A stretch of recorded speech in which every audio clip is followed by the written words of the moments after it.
Dilaan mo ang sapatos ko. Ang utos na yon ay parang latigong humampas sa hangin. Pumasag sa katahimikan ng malawak at marangyang sala. Nanlaki ang mga mata ni Elena na patitig siya sa babaeng nakatayo sa harapan niya. Si Vanessa, ang kabit ng kanyang asawa. Nakasuot ito ng makinang na pulang bestida at sa dulo ng mamahalin nitong sapatos, tumutulo ang red wine na sadyang ibinuhos nito kanina lang. Ano? Anong sinabi mo? Nanginginig na tanong ni Elena. Napahawak siya sa kanyang tiyan. 7 buwan na ang kanyang ipinagbubuntis. Mabigat na ang kanyang katawan, pero mas mabigat ang nararamdaman niyang kahihiyan. Tumawa ng matinis si Vanessa. Isang tawang puno ng pang-aalipusta. Sabi ko, linisin mo to. Gamit ang dila mo. O gamit ang basahan, wala akong pakialam. Basta linisin mo nga ngayon na. Ang dumi-dumi tignan, parang ikaw.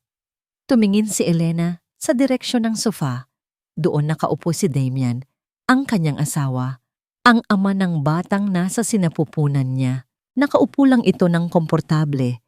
Hawak ang isang baso ng whiskey sa isang kamay at ang kanyang cellphone sa kabila. Nakatutok ang kamera ng cellphone kay Elena. Kinukunan siya nito ng video. Damian. Halos pabulong na tawag ni Elena. Damian, tama na to. Uuwi na lang ako sa kwarto. Masakit na ang likod ko. Hindi ibinaba ni Damian ang cellphone. Sa halip ngumisi lang ito. Yung ngiting dati ay nagpapakilig kay Elena, pero ngayon ay nagpapatayo na ng kanyang balahibo sa takot. Gawin mo na lang ang sinasabi ni Vanessa, Elena. Malamig na utos ni Damian. Bisita ko siya.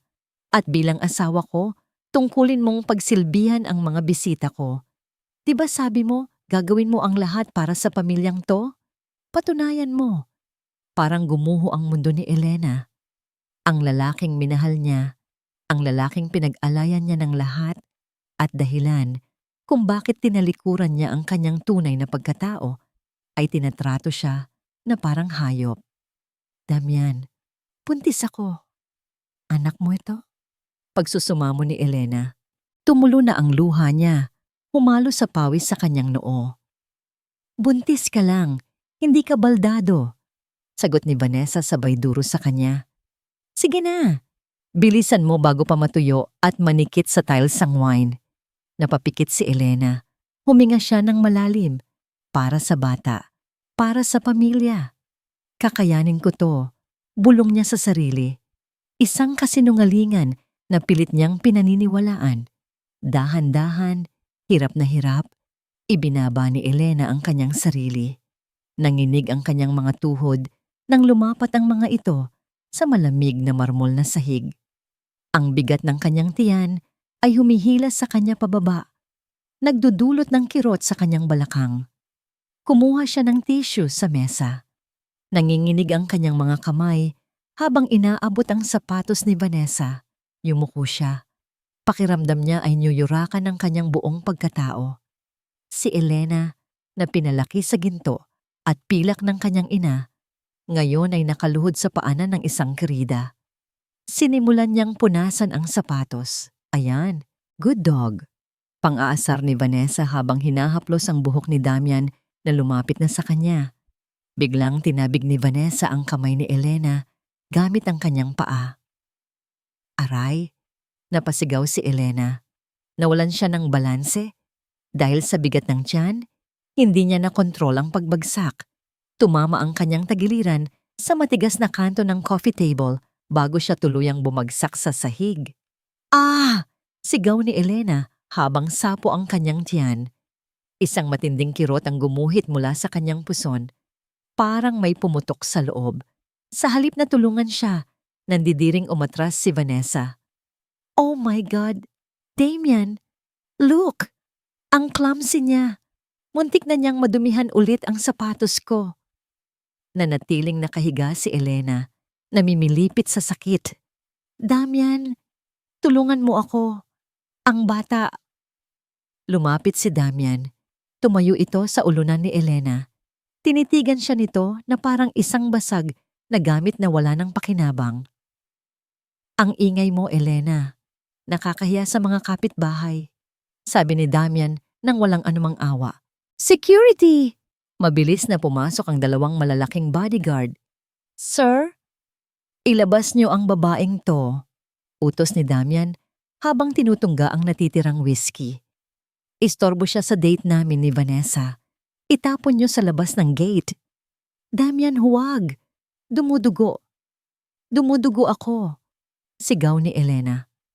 Naramdaman niya ang mainit na likido na dumadaloy sa kanyang mga hita.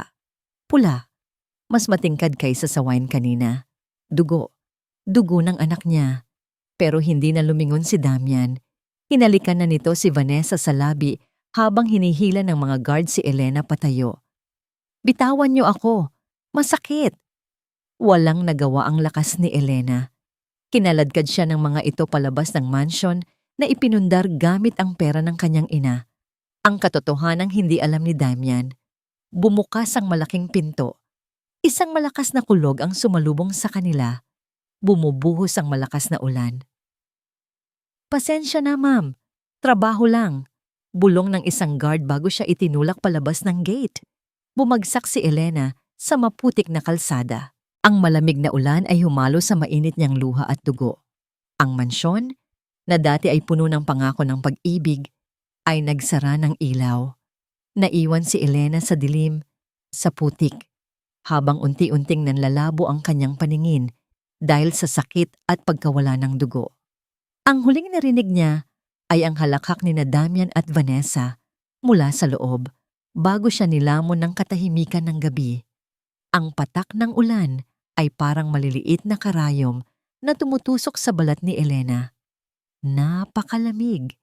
Nanginginig ang kanyang buong katawan habang nakadapa siya sa maputik na kalsada. Sinubukan niyang bumangon pero muling bumigay ang kanyang mga siko. Wala na siyang lakas. Ang tanging nararamdaman niya ay ang mainit at humihilab na sakit sa kanyang puson. Damian! Paos na sigaw niya. Ang boses niya ay halos nilulunod ng dagundong ng kulog. Lumingon siya sa gate ng mansion. Nakasara ito ng mahigpit. Walang ilaw. Walang senyales na lalabas ang asawa niya para bawiin siya. Napahagulgol si Elena. Humalo ang uhog at luha sa putik sa kanyang mukha. Anak ko, kapit lang baby. Huwag mong iiwan si mama. Bulong niya habang yakap-yakap ang kanyang tiyan. Gumapang siya. Kahit masakit, kinaladkad niya ang sarili sa magaspang na aspalto. Bawat galaw ay parang paghihirap pero kailangan niyang makahingi ng tulong. Hindi para sa sarili niya, kundi para sa bata. Biglang may matinding liwanag na tumama sa kanyang mukha. Napapikit si Elena at itinakip ang madungis na kamay sa kanyang mga mata. Isang sasakyan, hindi lang isa. Mula sa dilim, sunod-sunod na huminto sa tapat niya ang tatlong itim na luxury SUV. Ang mga ilaw nito ay humawi sa dilim ng gabi. Bumukas ang pinto ng sasakyan sa gitna. Isang bodyguard ang mabilis na lumabas na may hawak na malaking payong pero hindi siya ang pakay ni Elena. Mula sa loob ng kotse, isang babae ang bumaba. Nakasuot ito ng elegateng itim na coat. Ang buhok nito ay maayos na nakapusod at ang tindig nito ay puno ng kapangyarihan. Pero nang makita ng babae ang kalagayan ni Elena sa putikan, nawala ang poise nito. Tumakbo ang babae palapit kay Elena. Hindi nito inalintana na nababasa ng ulan ang kanyang mamahaling damit o nalulubog sa putik ang kanyang designer heels. Elena, Diyos ko anak ko! Napamulat si Elena. Kilala niya ang boses na yon. Isang boses na matagal na niyang tinalikuran dahil sa kagustuhang mabuhay ng simple kasama si Damian. Mommy? Mahinang usal ni Elena. Lumuhod si Helena W. sa basang kalsada. Binuhat niya ang ulo ni Elena at inilagay sa kanyang kandungan. Nanginig ang mga kamay ni Helena nang makita ang dugo sa hita ng kanyang anak at ang mga pasa sa braso nito. Ang mukha ng bilyonaryang ina ay napalitan ng matinding puot at awa. Nandito na ako. Nandito na si Mommy. Humihikbi na, sabi ni Helena habang hinahaplos ang pisngi ni Elena na puno ng putik. Patawarin mo ako kung nahuli ako. Patawarin mo ako. Hinawakan ni Elena ang kamay ng kanyang ina. Malamig na ang kanyang pakiramdam. Unti-unti nang dumidilim ang kanyang paningin. Mommy, ang baby. Iligtas niyo ang baby. Iyon na lamang ang huling nasabi ni Elena bago tuluyang bumagsak ang kanyang kamay. Nawalan na siya ng malay. Elena! Elena, gumising ka! Sigaw ni Helena. Mabilis na lumapit ang mga tauhan ni Helena. Maingat nilang binuhat ang walang malay na katawan ni Elena pasakay sa sasakyan. Naiwan si Helena na nakatayo sa gitna ng ulan. Ang kanyang mga kamay ay puno ng dugo ng sarili niyang anak. Tumingin siya sa malaking gate ng mansyon ni Damian Cross. Ang mansyon na siya ang nagbayad. Ang imperyong siya ang nagtayo ng palihim. Pinahid ni Helena ang luha sa kanyang pisngi. Ang lungkot sa kanyang mukha ay napalitan ng isang ekspresyon na mas malamig pa sa bagyo. Kinuha niya ang panyo mula sa kanyang assistant at pinunasan ng dugo sa kanyang mga kamay. Dalhin siya sa pinakamagaling na ospital. Siguraduhin niyong mabubuhay ang apo ko. Utos ni Helena sa matigas na tono. Bumaling siya sa kanyang chief of security na nakayuko sa tabi niya. At simulan niyo na ang operasyon. Tumingin muli si Helena sa bintana ng kwarto ni na Damian kung saan may anino ng 2 tao na nagtatawanan. Gusto kong maramdaman ni Damian Cross kung paano mawalan ng lahat. Mariing sabi ni Helena. Wasakin siya. Ngayon na. Sumakay si Helena sa kotse at sa pagsara ng pinto, kasabay ng pagkulog, nagsimula na ang pagbagsak ng imperyo ni Damian Cross. Masarap ang lasa ng tagumpay. Para kay Damian Cross, lasa itong mamahaling alak na nagkakahalaga ng libo-libong piso bawat lagok. Komportable siyang nakasandal sa sofa habang pinapanood si Vanessa na sumasayaw-sayaw sa gitna ng sala. Hawak ang baso ng wine. Sa labas, naririnig pa rin ang hagupit ng bagyo, pero sa loob ng mansyon, mainit at payapa. Parang walang nangyari. Parang hindi nila kakatapon lang ng isang buntis na babae sa kalsada. Cheers, babe! Sigaw ni Vanessa sabay upo sa kandungan ni Damian. Finally! Solo na natin ang bahay. Ang baho ng babaeng yun. Amoy gamot at kahirapan. Tumawa si Damian at hinalikan ang leeg ni Vanessa. Hayaan mo na siya. Ang mahalaga, wala na tayong sagabal. Bukas, pipirmahan ko na ang papers para sa bagong expansion ng kumpanya. Magiging bilyonaryo na tayo, Vanessa. I love you, Damian. Bulong ni Vanessa. Pero nakatingin ito sa diamond ring sa daliri ni Damian, hindi sa kanyang mga mata. Biglang tumunog ang cellphone ni Damian na nakapatong sa mesa. Kumunot ang noon niya, 10:00 na ng gabi. Sino ang mangiistorbo sa kanya ng ganitong oras? Dinampot niya ito. Accounting debt ang nakalagay sa screen. Istorbo? Inis na sabi ni Damian bago sinagot ang tawag. Ano ba? Alam mo bang gabi na? Sir Damian. Nanginginig ang boses ng kanyang chief financial officer sa kabilang linya. May emergency po. Anong emergency? Nasunog ba ang opisina? Biro ni Damian sabay kindat kay Vanessa. Hindi po, sir. Mas malala. Lahat po ng accounts ng kumpanya, frozen.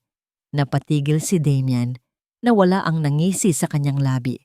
Anong sinabi mo? Na-freeze po lahat ng bank accounts natin, sir. At yung major funding para sa project bukas. Binawi na po ng W Group. Nag-pull out na ang angel investor natin. Biglang tumayo si Damian. Naitulak niya si Vanessa kaya muntik na itong mahulog sa sofa. Imposible yan! May kontrata kami. Ako si Damian Cross. Hindi nila ako pwedeng iwan sa ere. Sigaw niya. Namumula na ang kanyang muka at lumabas ang ugat sa kanyang leeg. Sir, nagpadala na sila ng legal notice. Breach of contract daw po dahil sa ethical misconduct. Sir, Wala tayong pera pampasahod bukas. Bagsak ang stocks natin sa market. Ibinato ni Damian ang cellphone sa pader. Crash! Nagkalasog-lasog ang gadget. Napatili si Vanessa sa gulat. Honey, what's happening? Anong walang pera? Tanong ni Vanessa, halata ang takot sa boses. Hindi takot para kay Damian, kundi takot na mawalan ng luho. Hindi siya pinansin ni Damian. Naglakad-lakad ito nang pabalik-balik sa sala habang sinasabunutan ng sarili. Ang angel investor niya, ang misteryosong W Group na sumuporta sa kanya simula nung nagsisimula pa lang siya. Hindi niya kilala kung sino ang nasa likod nito, basta ang alam niya, bilib na bilib ito sa kakanya. Bakit biglang babawiin ang lahat? Dali-daling kinuha ni Damian ang landline. Tinawagan niya ang direct number ng representative ng W Group na nasa contacts niya. Ring! Ring! Ring! Walang sumasagot. Pawis na pawis si Damian kahit naka-aircon ang buong bahay. Ang yabang niya kanina ay napalitan ng matinding kaba.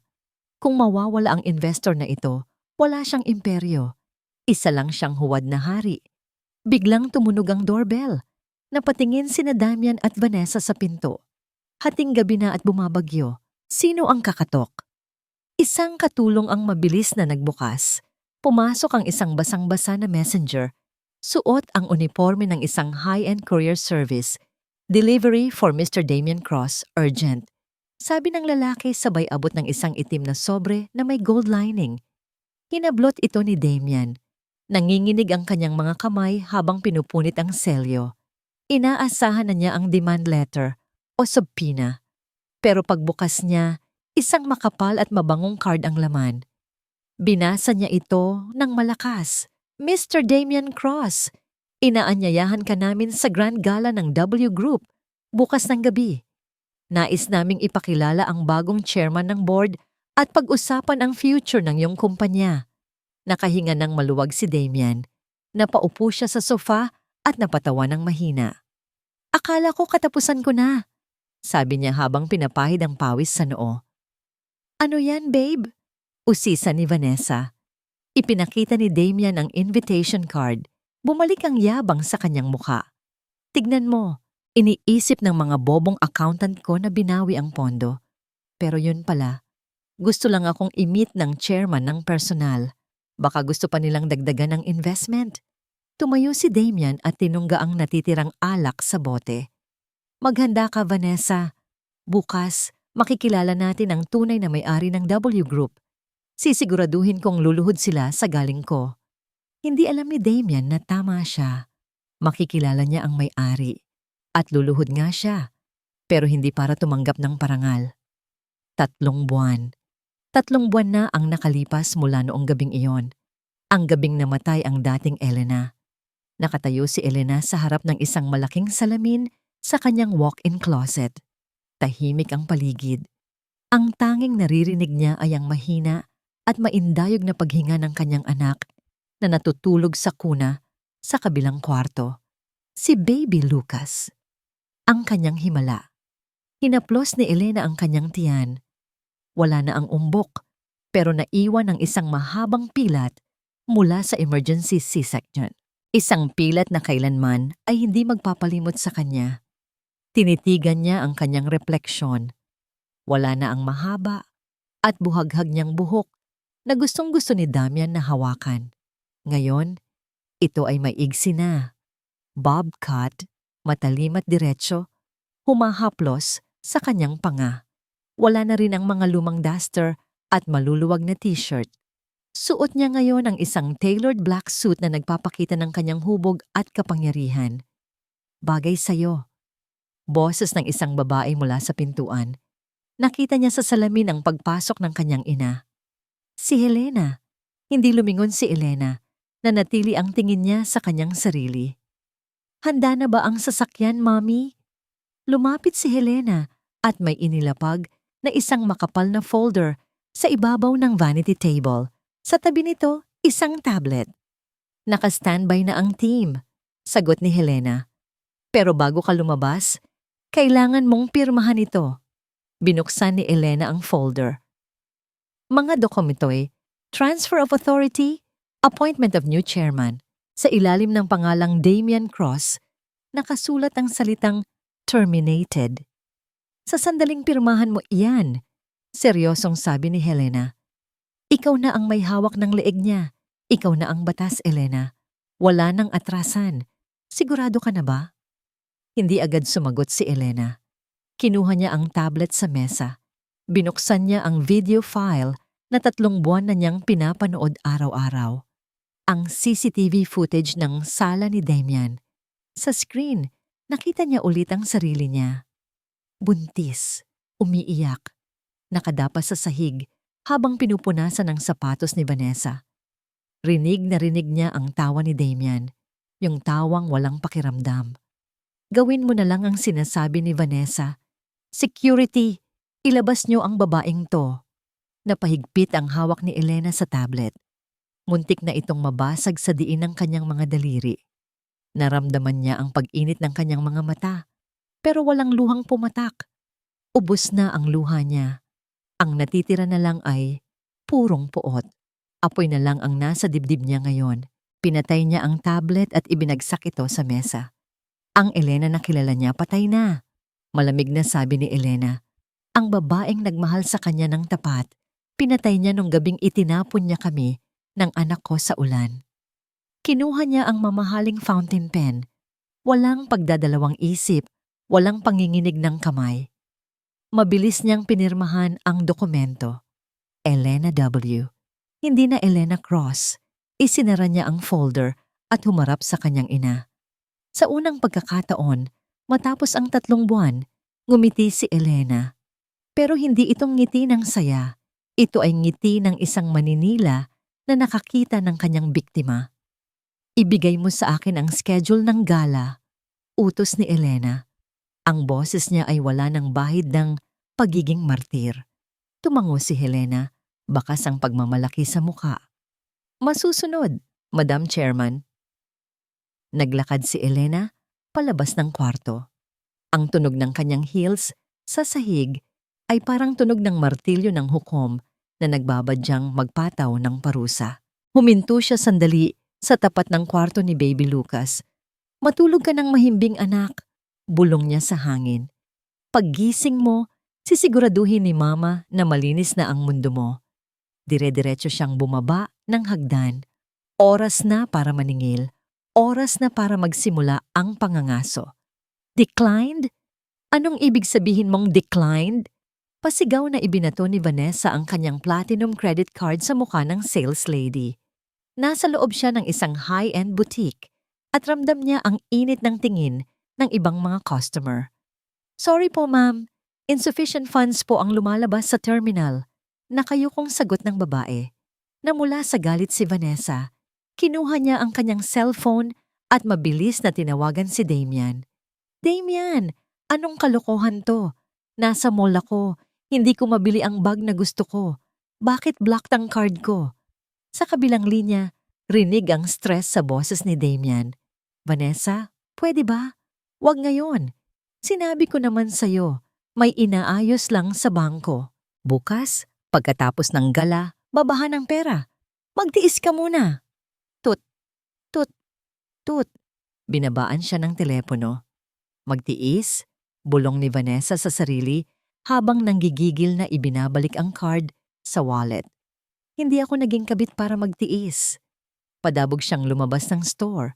Kung akala ni Damian ay mapipigilan siya nito, nagkakamali ito. Si Vanessa ay laging may reserba. Makalipas ang 1 oras, nasa isang tago at dimly lit na private bar si Vanessa. Sa harap niya, nakaupo ang isang lalaking mukhang mas mayaman at mas bata kay Damian.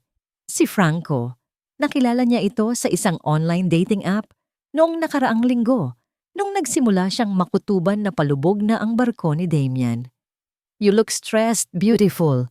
Malamig na sabi ni Franco sabay abot ng isang baso ng cocktail. Ngumiti ng mapang-akit si Vanessa. Inayos niya ang kanyang buhok para mapansin ni Franco ang kanyang leeg. Si Damian kasi. Reklamo niya sabay inom. Napakakuripot lately. Feeling ko, bangkarote na ang kumpanya niya. Kung hindi dahil sa akin, matagal na siyang bumagsak. Tumango-tango si Franco, tila interesadong-interesado. Talaga? Akala ko genius siya sa business? Tumawa ng mapakla si Vanessa. Genius? Please, lahat ng pirma sa mga dokumento peke. Yung tax na binabayaran niya. Kalahati lang ng totoo. Ako ang nagturo sa kanya kung paano itago ang pera sa offshore accounts. Hindi napansin ni Vanessa ang pagkinang ng mata ni Franco.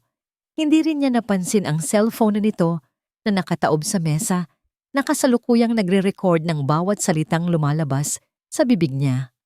So, sinasabi mo, kasabwat ka sa lahat? Tanong ni Franco. Hinihimok siyang magsalita pa. Of course. Pagmamayabang ni Vanessa. Ako ang tunay na reyna sa likod ng hari. Kaya kung babagsak siya, sisiguraduhin kong may sasalalo sa akin. Hinawakan niya ang kamay ni Franco. Tulad mo. Ngumiti si Franco. Huwag kang mag-alala.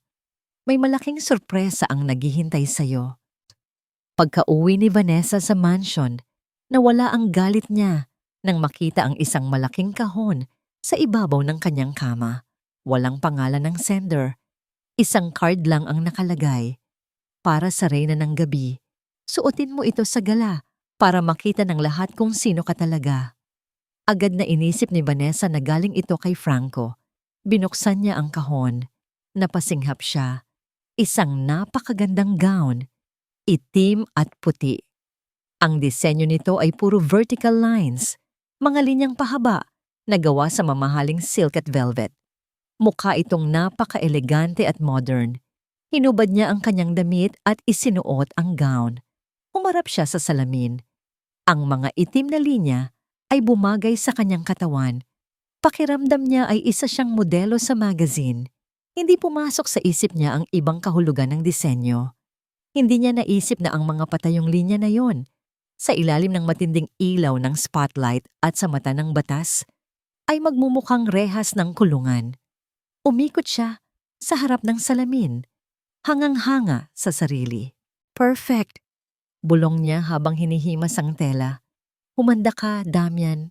Bukas, ako ang bida at kung wala kang pera, goodbye na. Napangiti si Vanessa. Hindi niya alam. Ang suot niya ay hindi isang regalo. Ito ay isang uniforme at handang-handa na siya para sa kanyang huling pagtampa sa entablado.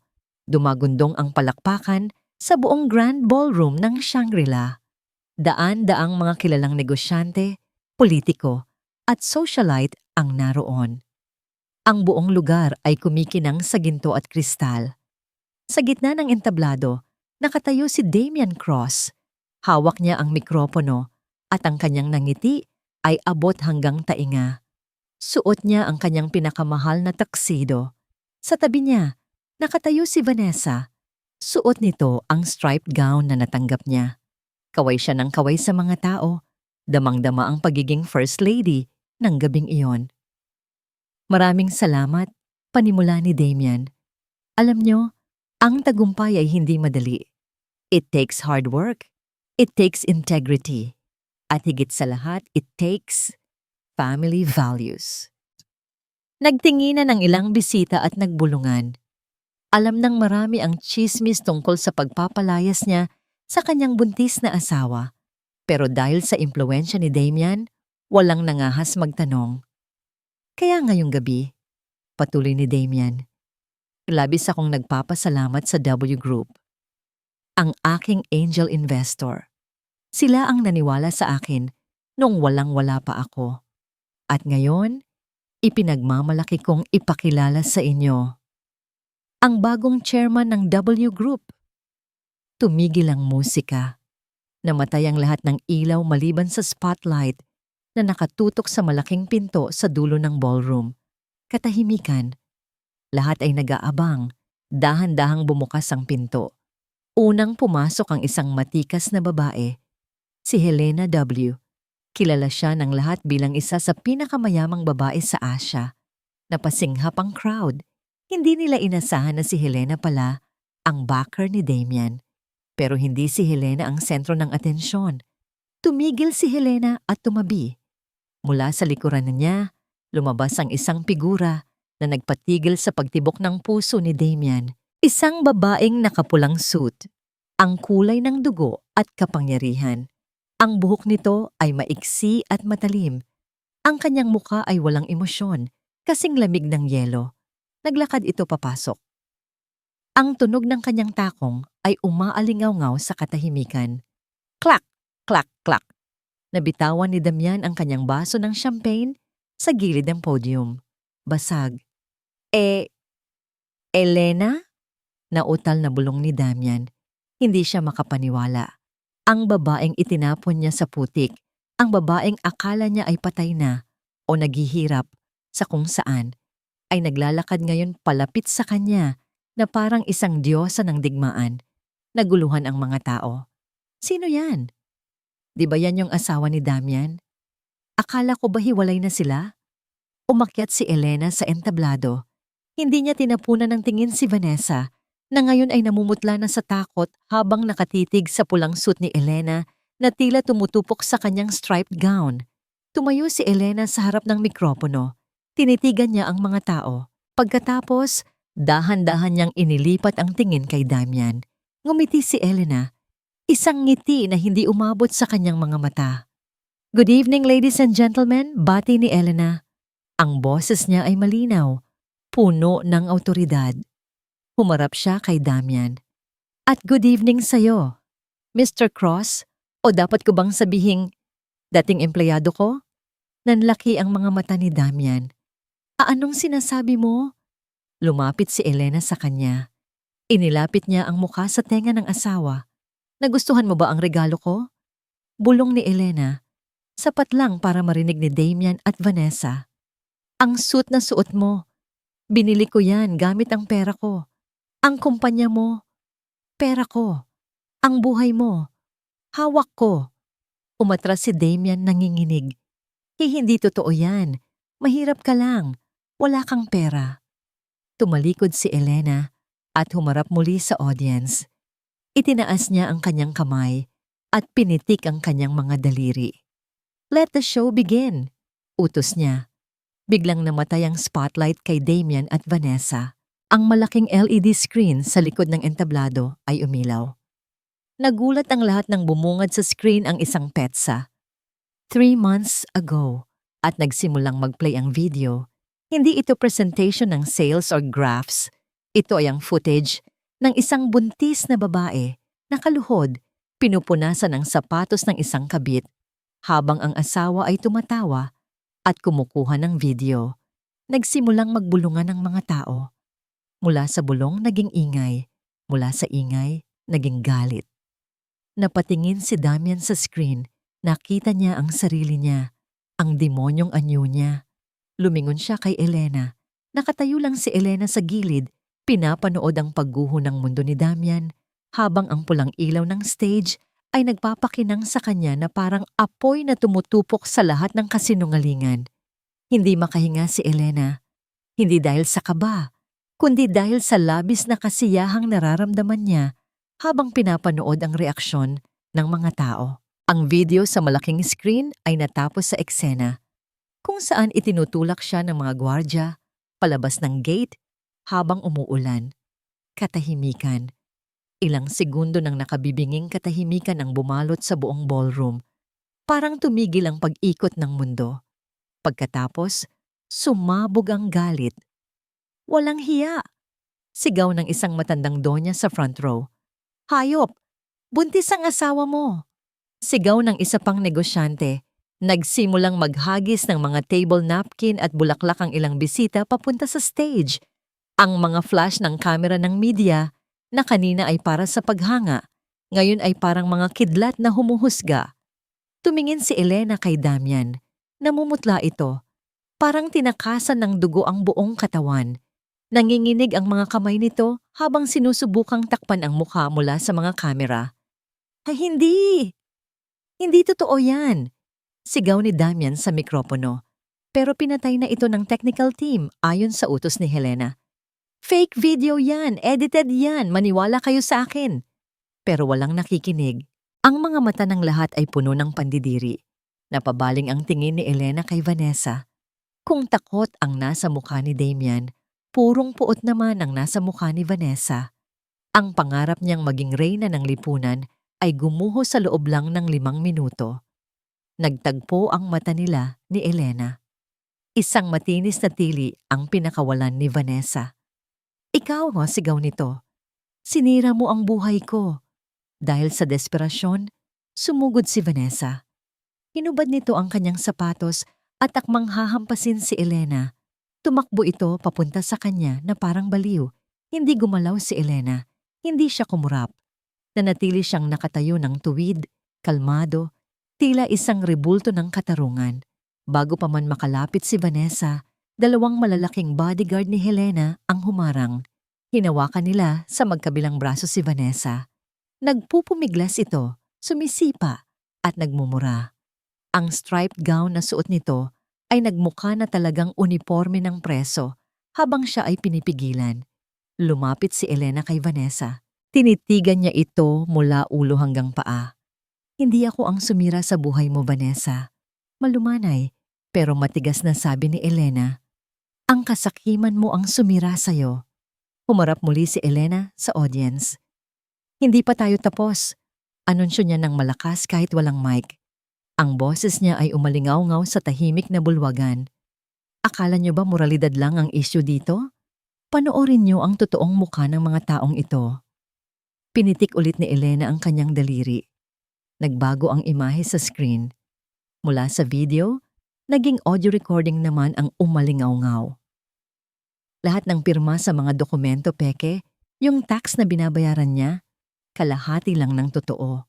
Ako ang nagturo sa kanya kung paano itago ang pera. Sa offshore accounts, boses iyon ni Vanessa. Malinaw at walang duda. Nanlaki ang mga mata ni Damian. Dahan-dahan siyang lumingon kay Vanessa na ngayon ay natigilan sa pagwawala. Ang recording ay nagpatuloy.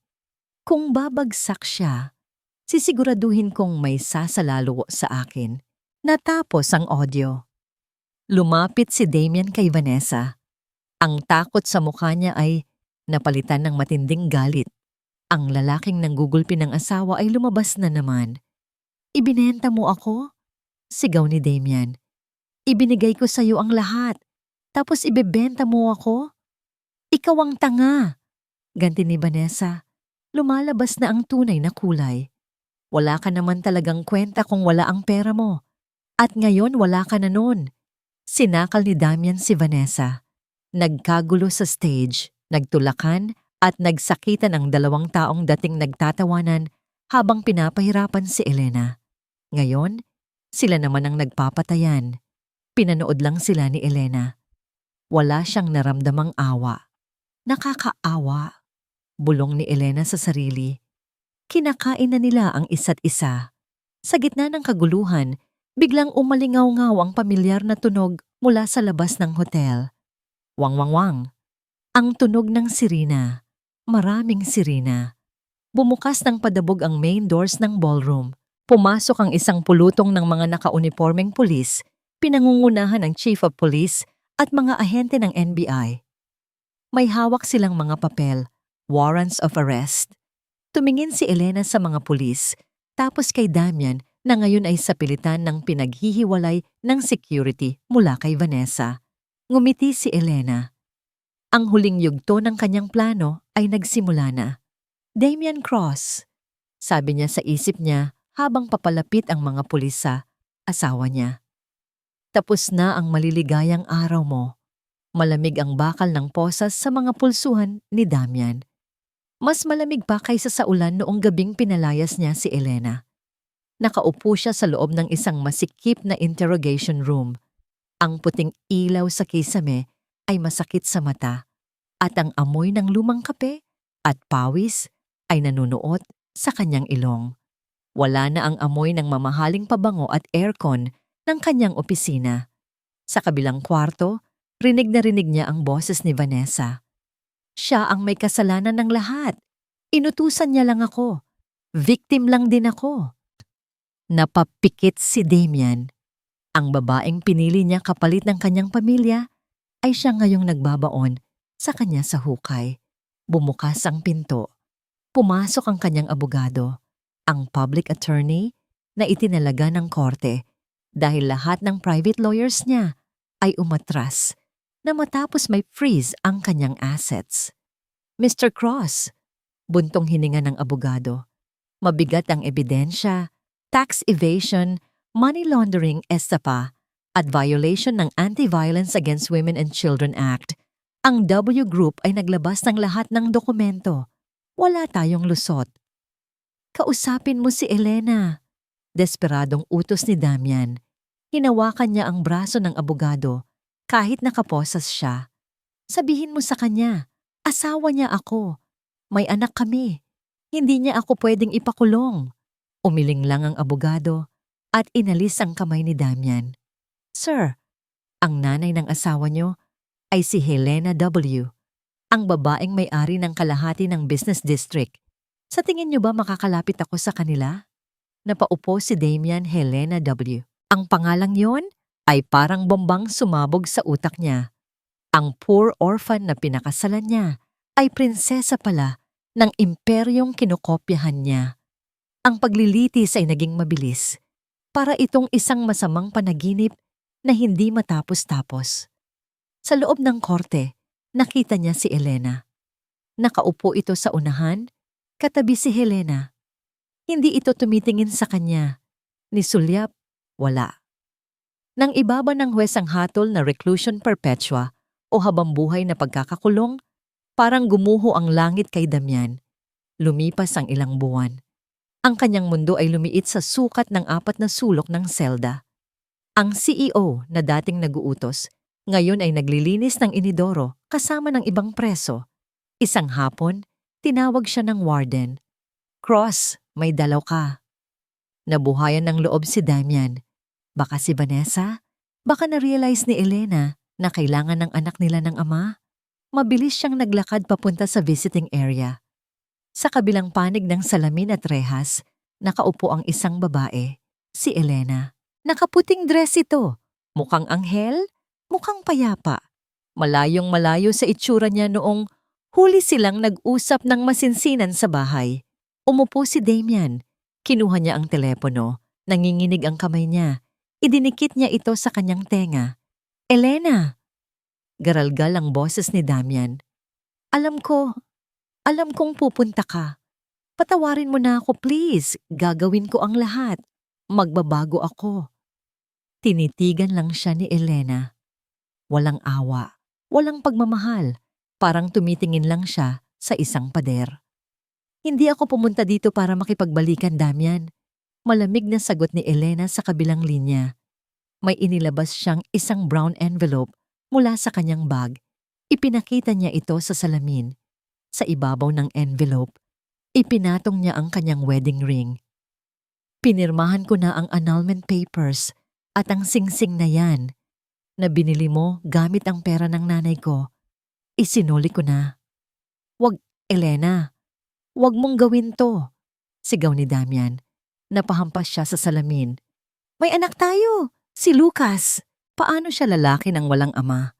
Napangiti ng mapait si Elena. Huwag kang mag-alala kay Lucas. Palalakihin ko siyang marespeto, matapang at mabuti. Palalakihin ko siyang kabaligtaran mo. Tumulo ang luha ni Damian.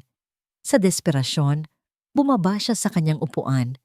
Lumuhod siya sa maruming sahig ng visiting room sa harap ng maraming tao at gwardya. Luluhod ako.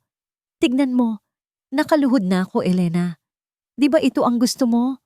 Gumanti ka na. Saktan mo ako, pero huwag mo akong iwan dito. Tiningnan ni Elena ang nakaluhod na asawa.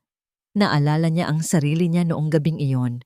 Buntis, mahina, at nagmamakaawa. Pero ngayon, wala na siyang nararamdamang sakit. Wala na ring galit. Ang natitira na lang ay awa para sa isang estranghero. Tumayo ka na dyan, Damian, sabi ni Elena habang tumatayo at isinasukbit ang bag. Sayang ang pagluhod mo. Wala nang Diyos dito na makikinig sa'yo. Elena, parang awa mo na. Ibinaba ni Elena ang telepono. Click! Naputol ang linya. Hindi na marinig ni Elena ang pagmamakaawa ni Damian, kundi ang muffled na sigaw na lang nito mula sa likod ng makapal na salamin. Tumalikod si Elena at naglakad palabas ng visiting room. Ang bawat hakbang niya ay magaan.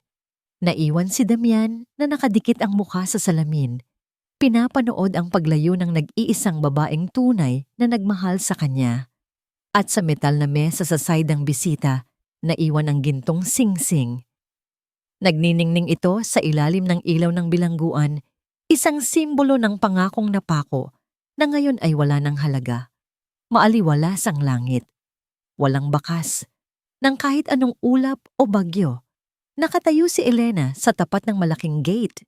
Ito ang parehong gate kung saan siya itinapon palabas 1 taon na ang nakalipas. Ito ang parehong semento kung saan humalo ang dugo niya sa putik at ulan. Pero ngayon, wala na ang mantsa ng dugo. Wala na ang putik. Sa halip, may nakasabit na malaking puting ribbon sa bakal na rehas. At sa itaas ng gate, may bagong karatula na nakalagay. Haven House, Tahanan ng Pag-asa. Huminga ng malalim si Elena. Ang hangin ay amoy sampaggita at bagong tabas na damo. "Mama!" Isang matinis at masayang boses ang bumasag sa kanyang pagmumuni-muni. Lumingon si Elena. Nakita niya ang isang batang lalaki na tumatakbo palapit sa kanya. Mataba ang mga pisngi nito at kumikinang ang mga mata sa saya. Si Lucas, 1 taong gulang na siya ngayon. Sinalubong siya ni Elena at binuhat ng mahigpit. Amoy baby powder at gatas ang anak niya. Napakalayo sa amoy ng takot na naramdaman niya noong ipinagbubuntis niya ito.